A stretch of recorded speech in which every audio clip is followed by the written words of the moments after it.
Hi, Jamil. Hey, how you doing? Good. You? Pretty good. So, just on your presentation, you were talking about how young men were swinging sort of to the conservative end of things, and young women were staying left. I've been working on a project for a long time. How do you think that will affect relationships with young men and women? Well, I don't think it has to be this polarized, and I'm hoping one of the things that we can do is to change that. So I don't want that to be baked into our political equation if I can help it.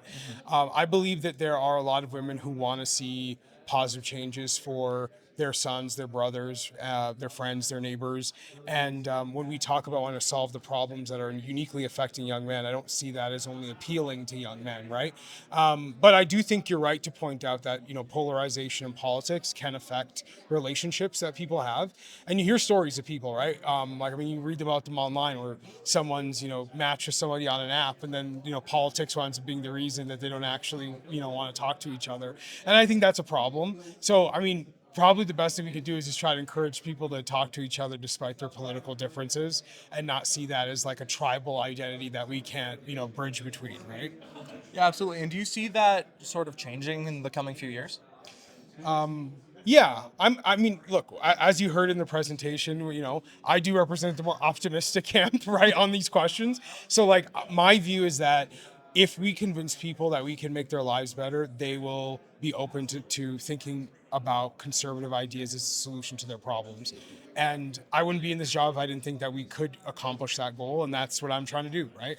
It's one of the reasons why I'm here in Calgary right now and coming, from Bowmanville, right? It's like I come here because I want to show people that we've got a way to approach this that I think could be good for all Canadians across the country.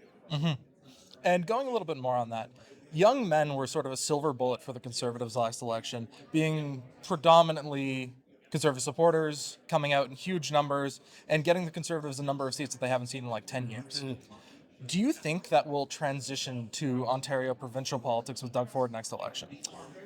Well, I think Doug Ford is appealing to a different segment of the country, or in the case of Ontario, the province, right? Because he is appealing to people who are okay with the status quo, and we appeal to people who want something new and different.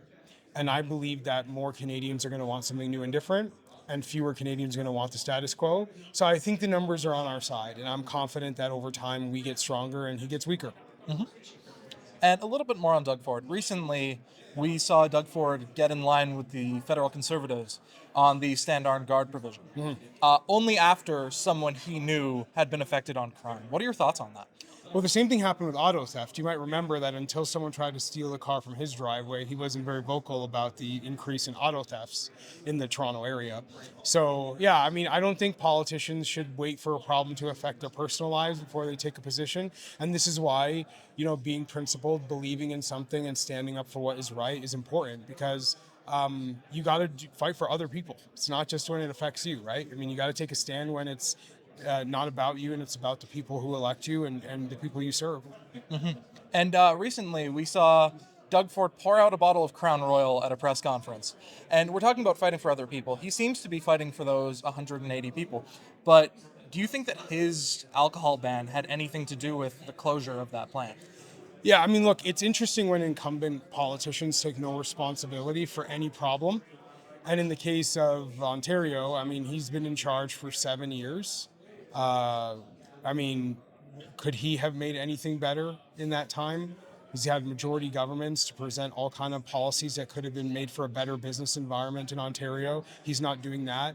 So it's convenient to sort of get everyone to focus on the Crown Royal bottle being poured on the ground.